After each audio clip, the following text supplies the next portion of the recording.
Tiga, dua, satu, buka bukumu, kita bertemu di T Edu. Salam jumpa kawan-kawan sekalian, ketemu lagi dalam podcast T Education. Kali ini situasinya berbeda lagi kawan-kawan sekalian. Hari ini saya ada di kantor LBH Surabaya bersama dengan rekan sejawat dan juga Direktur LBH Surabaya, Pak Wahid. Yang hari ini kita akan berdiskusi banyak khususnya terkait dengan salah satu tragedi gelap Mas ya, yang ada di Indonesia, yaitu tragedi Mei tahun 98. Tapi sebelum itu saya ucapkan terima kasih buat kawan-kawan sekalian yang telah mensubscribe channel ini, dan yang hari ini sedang menyaksikan tayangan video ini, saya belum mensubscribe channel ini, kami mohon akan berkenan meluangkan sedikit waktu untuk mensubscribe channel ini supaya kita bisa bertemu dalam tema-tema yang lainnya. Baik, Pak Wahid, ini bulan Mei ya, penghujung bulan Mei. Bulan Mei ini sangat istimewa sebetulnya karena banyak hal besar terjadi di bulan Mei. Ada Hari Pendidikan tanggal 2 Mei, kemudian Hari Star Wars juga tanggal 4 Mei, kemudian Hari Kebangkitan Nasional 20 Mei, tapi juga bulan Mei diperingati sebagai salah satu tragedi kelam di Indonesia, yaitu adanya tragedi kerusuhan 98 yang itu merupakan salah satu bagian dari pelanggaran HAM yang terjadi di Indonesia. Hampir 23 tahun yang lalu sudah terjadi, tapi sampai hari ini kita tidak tahu bagaimana kelanjutannya. Nah, karena banyak teman-teman ini yang usianya milenial di bawah 23 tahun, kira-kira kita perlu tahu terlebih dahulu Pak Wahid, sebetulnya apa yang terjadi pada Mei 98 itu. Ya, terima kasih Pak Olip. Jadi pertama kita tahu sendiri bahwa kita tidak bisa lupa ya, dan kita harus bisa mengingat bahwa tahun 98, terutama Mei 98 itu terjadi peristiwa kelam, yaitu yang kita sebut sebagai kerusuhan Mei 98. Kerusuhan Mei 98 ini memang rentetannya banyak. Sebelumnya memang dimulai dari, kita tahu sendiri Soeharto sudah memerintah sejak lama, dan 32 tahun, dan 98 itu sebenarnya pelantikannya, pelantikan ke-7-nya pada sidang istimewa MPR. Tapi sebelumnya tahun 97 kita tahu sendiri ada namanya krisis moneter. Krisis yang menimpa Indonesia yang memang memukul perekonomian sangat dalam di Indonesia. Sehingga ini yang menyebabkan masyarakat juga semakin gusar, terutama pada saat itu gusar terhadap rezim Orde Baru yang memang sudah lama berkuasa, kemudian tidak ada hal yang berubah nasibnya, sehingga akumulasi itu mulai dari adanya krisis moneter 97 sampai awal 98 sampai terakhir akhirnya Mei 98 itu terjadi rentetan peristiwa-peristiwa yang memang puncaknya terjadi awalnya memang dimulai, mungkin kalau kita ingat ada tragedi Trisakti ya. 12 Mei 98 yang pada saat itu memang ada demonstrasi yang dilakukan oleh mahasiswa Trisakti sekitar 3.000-an orang, dan juga dosen waktu itu sebenarnya ingin menyuarakan terkait keresahannya, dan memang waktu itu menuntut reformasi dan menuntut agar Presiden Soeharto untuk mundur meletakkan jabatannya. Dan itu terjadi pada 12 Mei. Sebenarnya kalau secara kronologis pada saat itu memang awalnya tidak terjadi hal yang sangat urgent ya. Akhirnya pada saat itu entah ada provokasi atau apa, dan mahasiswa dipukul mundur karena mahasiswa waktu itu ingin menyampaikan aspirasi ke gedung MPR DPR, yang mana berkumpulnya di Universitas Trisakti, ingin long march, tapi waktu itu Pangdam dan Kapolda pada waktu itu menyuruh untuk mundur. Tapi akhirnya sebenarnya mundur, cuman ada beberapa provokasi hingga menyebabkan adanya clash bentrokan antara mahasiswa dengan aparat. Hingga waktu itu dipukul mundur, masuk kampus Trisakti, dan ada beberapa tembakan gas air mata, kemudian ada tembak-tembakan yang akhirnya terkena beberapa mahasiswa, dan kita tahu sendiri ada 4 mahasiswa yang meninggal dunia akibat peluru tajam pada saat itu. Dan rentetan itu ada banyak lagi peristiwa 13, 14, 15 Mei, dan akhirnya juga banyak menjadi sentimen, yaitu sentimen ras ya, etnis Tionghoa yang memang pada saat itu mungkin kalau sekarang kita sebut hoax ya, misalnya hoax dulu etnis Tionghoa yang memang menyebarkan Krismon kan gitu, dana-dananya dilarikan ke luar dan sebagainya, akhirnya menyebabkan ada sentimen memusuhi suatu etnis tertentu yaitu etnis Tionghoa yang ada di Indonesia. Akhirnya terjadi kerusuhan di berbagai daerah sebenarnya, termasuk di Surabaya pun mungkin Pak Tole pernah tahu, mungkin saya waktu itu masih kecil banyak toko-toko tulisnya orang Jawa, gitu. Pribumi dulu. Pribumi, karena apa? Karena mereka tidak ingin tokonya dijarah, tokonya dicuri dan sebagainya. Betul. Kita tidak mengira sebetulnya kawan-kawan sekalian, waktu itu saya sudah SMA, jadi sekolah saya libur dan kerusuhan memang di mana-mana. Kita tidak mengira karena kita bayangannya cuma demonstrasi seperti biasa lah. Demonstrasi biasa yang itu memang sangat masif, besar sekali, ada ribuan mahasiswa yang kemudian ya tidak menutup kemungkinan ketika masyarakat ini berkumpul kemudian ada yang mungkin memprovokasi ya, mulai melempar duluan atau mulai nyerang duluan, akhirnya pihak aparat juga melakukan upaya represif, memukul mundur para demonstran dan lain sebagainya, dan makin tidak terkontrol ketika kerusuhan terjadi di mana-mana, penjarahan, dan ternyata ada lagi berita yang sampai hari ini juga masih samar-samar ya. Misalnya ada, mungkin saudara pernah membaca juga, pernah melihat ada pemerkosaan, kekerasan seksual terhadap orang-orang etnis Tionghoa, kemudian penjarahan jelas, pembunuhan juga iya, yang kemudian ini ditelusuri oleh tim pencari fakta, kemudian hasilnya ternyata memang seperti itu, Mas. Jadi begini, semenjak ada putusan Mei 98 itu sebenarnya pemerintah membentuk tim gabungan mencari fakta ya, TGPF untuk menelusuri sebenarnya apa sih yang terjadi dalam proses kerusuhan antara awal Mei dan rentetannya peristiwa itu. Dan memang dalam proses pencarian fakta itu ya ditemukan memang fakta-fakta bahwa pertama memang ada fakta oknum jenderal pada waktu itu yang memang memerintahkan dan membuat isu seperti itu. Ada sentimental kepada etnis Tionghoa dan ada sentimental terhadap Soeharto yang pro terhadap komunis, Cina dan sebagainya. Dan itu terjadi, ada beberapa oknum jenderal yang memang terlibat dalam hal itu. Makanya kenapa kok akhirnya dari tim gabungan mencari fakta itu sebenarnya muncullah Komnas HAM dan dinyatakan bahwa kasus kerusuhan Mei 98 itu adalah kasus pelanggaran HAM berat. Dan karena memang ada unsur negara di situ dan ada unsur penguasa di situ yang terlibat, akhirnya menimbulkan kerugian ataupun menimbulkan dampak yang sangat sistematis dan terjadi banyak korban. Oke. Jika kawan-kawan menyaksikan podcast saya yang sebelumnya tentang pelanggaran HAM berat di Indonesia, itu kan ada dua macam, yaitu ada genosida dan kejahatan terhadap kemanusiaan. Nah, ada salah satu syarat itu yang harus terpenuhi, yaitu secara terstruktur, sistematis, meluas, dan biasanya melibatkan kekuatan politik atau kekuatan militer yang ada di wilayah penguasa atau di wilayah negara tersebut. Dan ini ada dugaan ke arah situ sebetulnya ya, tahun 98, sehingga itu aksinya sangat terstruktur sekali. Banyak aktivis yang hilang juga, kalau tidak salah ingat ya, tahun 98 itu para aktivis banyak yang hilang dan tidak tahu rimbanya sampai dengan hari ini, apakah sudah meninggal ataukah di penjara di mana ataukah bagaimana, ini nggak ada ceritanya Mas ya.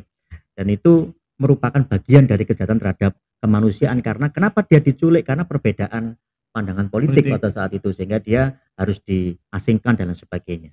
Lalu kalau dari LBH Surabaya sendiri Mas, apa konser di bidang situ atau tidak sebetulnya? Ya, jadi begini, kasus kerusuhan itu kan tidak hanya terjadi di Jakarta, tapi juga sebenarnya di Surabaya. Kita tahu sendiri, mungkin kalau teman-teman ingat, ada mahasiswa FISIP UNER, namanya Petrus Bimo, yang juga hilang pada saat itu.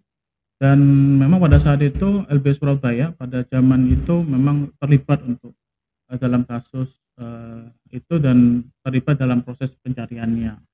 Termasuk pun sekarang para keluarga korban ini sebenarnya masih mencari keadilan.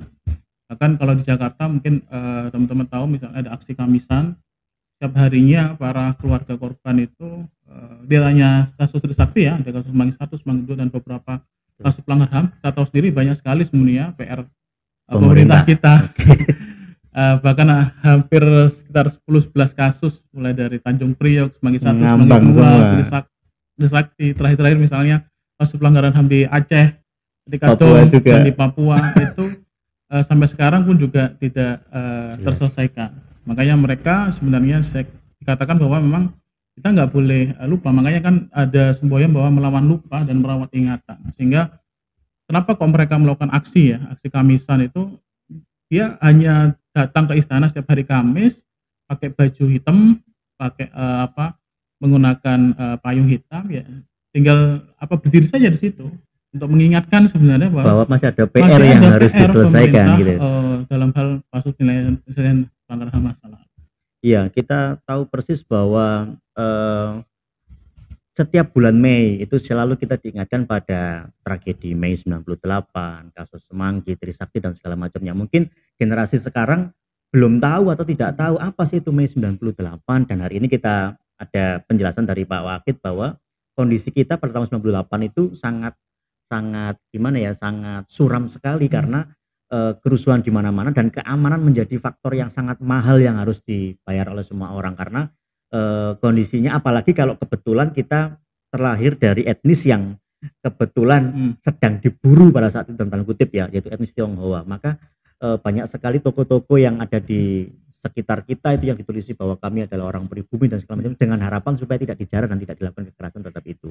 Nah, kemudian disampaikan juga sampai hari ini pun pemerintah tidak ada upaya yang ya sudah dilaporkan sama Komnas HAM ya, diberikan rekomendasi bahwa ini merupakan pelanggaran HAM berat. Lalu apa tindak lanjutnya? Bola dari Komnas HAM ke Kejaksaan Agung, kan seperti itu. Lalu dari Jaksa Agung tidak dilanjutkan dan lain sebagainya. Nah, ini yang kemudian menjadi PR besar. Ada forum Kamisan yang dilakukan di Jakarta sampai dengan hari ini untuk mengingatkan bahwa kita masih ada PR yang harus kita selesaikan. Nah, Mas Wakid, kalau saat ini kan kondisinya nggak jauh beda dengan 98 sebetulnya, ya. Jadi kalau boleh saya katakan, aksi massa juga mulai sering sekarang posisinya. Jadi mahasiswa ingat ya, kemarin ada RUU KUHP yang demonya gede-gedean juga, kemudian KPK gede-gedean, ditambah lagi Omnibus Law juga gede-gedean juga. Nah, ini juga ada potensi mengarah ke situ. Nah, itu kalau dari kita sebagai, ya kita akademisi keduanya, mahasiswa juga yang menonton ini, kira-kira kalau ada seperti itu lagi, kira-kira harus gimana Mas supaya aman bagi semuanya gitu? Ya, pertama memang kondisinya hampir sama. Saya sepakat dengan Mbak Toli bahwa kondisinya hampir sama. Pertama, kondisi perekonomian kita sedang terpuruk karena COVID dan pemulihan ekonomi. Banyak sekali orang-orang yang nganggur, ter-PHK dan tidak mendapatkan pekerjaan sampai saat ini. Dan kedua, adanya suatu kebijakan yang dianggap kontroversi yang dilakukan oleh pemerintah pada saat ini, dan memang versinya memang lain ya. Kalau dulu kan jelas Orde Baru kan penghilangan paksa, tapi sekarang masuknya ke rezim legislasi. Bagaimana legislasi yang dianggap itu hanya menguntungkan salah satu pihak, menguntungkan oligarki dan sebagainya, tetapi ini tetap dilaksanakan. Makanya gelombang aksi mahasiswa sampai sekarang pun juga sama. Terus bagaimana yang kita lakukan? Sebenarnya pertama memang ya ini namanya sejak reformasi kan kita mendapatkan suatu kebebasan untuk menyampaikan pendapat. Ya. Jadi mahasiswa semua orang sekarang bebas menyampaikan pendapat. Tetapi yang saya sayangkan juga sebenarnya adalah kebebasan menyampaikan pendapat itu, terutama sekarang dalam media sosial, itu juga mendapatkan counter dari kepolisian, yang mana sebenarnya undang-undang itu yang sebenarnya dianggap sebagai undang yang melindungi ranah media sosial, tapi ternyata justru malah membatasi ruang gerak bagi masyarakat yang ingin mengkritik pemerintah, yang ingin melakukan koreksi terhadap bidang pemerintah. Kami saja LBH Surabaya banyak sekali menangani kasus terkait undang-undang ITE, aktivis buruh, aktivis mahasiswa, bahkan kemarin terkait dengan konsumen yang mengeluh terhadap pelayanan klinik dan sebagainya, malah pencemaran nama baik. Ini yang sebenarnya harus dilihat oleh pemerintah, bahwa ini sebenarnya ada hal yang tidak beres sebenarnya dalam proses penegakan hukum, dalam proses legislasi, dan harusnya Presiden mengambil sikap terkait terakhir misalnya pelemahan KPK. Ada puluhan orang yang diberhentikan karena tidak lolos tes wawasan kebangsaan misalnya. Dan Presiden sendiri ngomong, dan terus saya harus ada langkah yang tegas sebenarnya oleh Presiden agar ini tidak meluas, tidak meluas sampai ke kerusuhan tadi. Karena kita tahu sendiri sekarang sentimental yang memang terjadi di masyarakat juga sangat mengkhawatirkan. Terakhir misalnya Rizik Syihab dan sebagainya. Dan itu menurut saya kalau ini tidak di manajemen dengan baik, bereskan, maka akan terjadi peristiwa kerusuhan Mei 9 dan ya bisa saja nanti status politik menjadi terganggu. Kita juga sudah menduga bahwa ini kok arahnya, apalagi yang sudah pernah hidup di era itu ya, mungkin yang belum hidup di era 98 dan sebelumnya mungkin tidak paham dengan itu. Tapi kalau yang hidup di era itu, kita juga akan mulai merasakan, kadang kita mau menyampaikan sesuatu udah was-was lagi, takut kena persekusi karena pencemaran nama baik, karena mengganggu stabilitas, mempengaruhi masyarakat untuk membuat kerusuhan dan lain sebagainya. Ini juga mengkhawatirkan buat kita. Kalau dulu melakukan seperti itu, hilang kita sudah. Kalau sekarang tidak hilang, tapi di penjara, diciduk. Nah, opsinya kan seperti itu, di penjara atau kita hilang seperti itu. Nah, terkait dengan lingkup LBH Surabaya sekarang Mas, di mana jenengan sebagai direkturnya, ini lingkupnya untuk seperti apa Mas? Untuk menangani semua perkara ataukah keluhan-keluhan masyarakat umum ini, biar teman-teman juga paham bahwa Surabaya punya LBH Surabaya, di mana ini sudah bagian dari YLBHI Mas ya, yang kemudian ini juga menjembatani dan membantu beberapa pihak. Nah, kurang lebih lingkupnya seperti apa Mas LBH Surabaya? LBH Surabaya ini seperti dikatakan oleh Pak Dolip, berada di bawah naungan Yayasan Lembaga Bantuan Hukum Indonesia yang tahun 70-an didirikan oleh Hatta Budi Nasution dan beberapa aktivis pada saat itu, sama di zaman Orde Baru. Dan apa sih yang kita tangani kasusnya? Memang kita tidak bisa menangani semua kasus. Misalnya kasus privat itu kita nggak menangani. Nggak bisa ya. Kita hanya menangani kasus yang kita sebut adalah kasus yang berdimensi struktural, atau bantuan hukum yang kita lakukan adalah bantuan hukum struktural. Apa itu? Ya ada keterlibatan struktur di situ. Misalnya, misalnya penguasa, kemudian korporasi, ataupun kasus-kasus pelanggaran HAM yang memang terjadi. Dan itu dampaknya sangat luas. Dan biasanya yang kita tangani adalah kasus-kasus yang massal. Kalau misalnya dulu, kalau di zaman dulu mungkin Cak Munir itu juga pernah di sini nangani kasus terkait dengan buruh dan sebagainya. Itu memang kasus yang kita tipikalnya adalah seperti itu. Termasuk posko THR biasanya kalau menjelang Lebaran ya. Ya, itu kan untuk memastikan bahwa memang itu tadi hak buruh dari buruh terpenuhi gitu ya. Oke, kawan-kawan sekalian, jadi kita sudah mendengarkan banyak flashback bahwa kita punya satu tragedi kelam tahun 98 bulan Mei, dan harapannya ini nggak terulang kembali. Tapi kita juga tidak hanya berharap bahwa nggak terulang, tapi yang Mei ini diselesaikan juga gitu loh, supaya yang berikutnya nggak terulang, tapi yang sudah terjadi ini terselesaikan. Siapa pelakunya, siapa orang di belakangnya dapat dipertanggungjawabkan, itu agar keluarganya bisa tenang dan lain sebagainya bisa tenang, kita pun bisa tenang. Kemudian LBH Surabaya kita juga memberikan pandangan tadi bahwa kita punya LBH Surabaya, di mana ketika ada permasalahan hukum non privat ya, bukan urusan penganiayaan biasa gitu ya, asal pukul kemudian minta benar LBH Surabaya, tidak, tapi yang berhubungan dengan struktural, misalnya terkait dengan hak saudara sebagai pekerja, sebagai buruh, dan misalnya urusan dengan penggusuran tanah dan sebagainya, itu kita bisa mengadukan atau bisa mengadukan ke LBH untuk diadvokasi dan dibantu. Ada yang mau disampaikan kepada teman-teman sekalian? Ya, terakhir sebenarnya untuk menutup ini sebenarnya terkait dengan kasus Mei 98 dan kasus pelanggaran HAM masa lalu yang lain. Itu sebenarnya kita sendiri, mungkin teman-teman sudah tahu, kita punya Undang-Undang 39 tahun 99, punya Undang-Undang 21 tahun 2000 tentang pengadilan HAM. Dan itu memang sudah jelas bahwa mekanisme pelanggaran HAM masa lalu diselesaikan lewat ad hoc.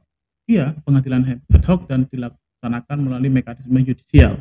Yaitu dengan pertama pintu masuknya adalah penyelidikan oleh Komnas HAM, dan itu sudah dilakukan sejak beberapa tahun yang lalu. Bahkan terakhir kasus pelanggaran HAM itu sudah disetorkan semua ke Jaksa Agung, tetapi lagi-lagi kita tahu bahwa Jaksa Agung mengatakan bahwa penyelidikan Komnas HAM belum bisa ditindaklanjuti. Entah karena apa, kita tahu sendiri, tapi ini sebenarnya tinggal komitmen saja dari Presiden, karena kita tahu sendiri Jaksa Agung itu adalah bawahan Presiden, dan sebenarnya Presiden tinggal memerintahkan saja bahwa Jaksa Agung untuk menindaklanjuti. Karena kita tahu bahwa kasus pelanggaran HAM masa lalu itu ada kasus yang memang terjadi di masa lalu, dan itu memang dibutuhkan suatu proses penyelidikan dan proses penyidikan yang juga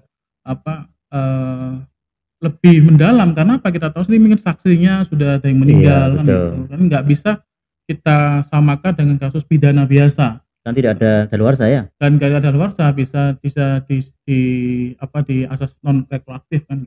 Dan jaksa agung tidak boleh berpikiran bahwa menangani kasus pelanggaran HAM masa lalu sama dengan kasus menangani pidana biasa, yang tipikalnya sebenarnya lebih sulit karena kita tahu sendiri saksinya mungkin sudah nggak ada, ataupun barang buktinya juga nggak ada. Tapi intinya yang diminta oleh keluarga korban adalah bagaimana keadilan terkait dengan sebenarnya siapa sih pelakunya, di balik itu semua, siapa aktor intelektual yang ada di balik itu semua. Karena kita tahu sendiri bahwa ada beberapa yang sudah dihukum pelakunya lewat pengadilan militer, tapi itu hanya aktor lapangan. Dan kita tahu sendiri bahkan banyak sekali dokumen-dokumen yang menyatakan yang itu resmi bahwa ada keterlibatan petinggi baik itu petinggi militer atau petinggi kepolisian yang itu memang terlibat. Itu yang memang harus dipenuhi oleh pemerintah. Baik, terima kasih intinya, Pak Wahid atas waktunya dan pencerahannya buat kita semua. Teman-teman sekalian, saya akhiri tetap sehat selalu dan terima kasih telah menonton video ini. Tetap sehat selalu, nanti kita ketemu di Edu. Salam sehat, saya dan Pak Wahid. Sampai jumpa.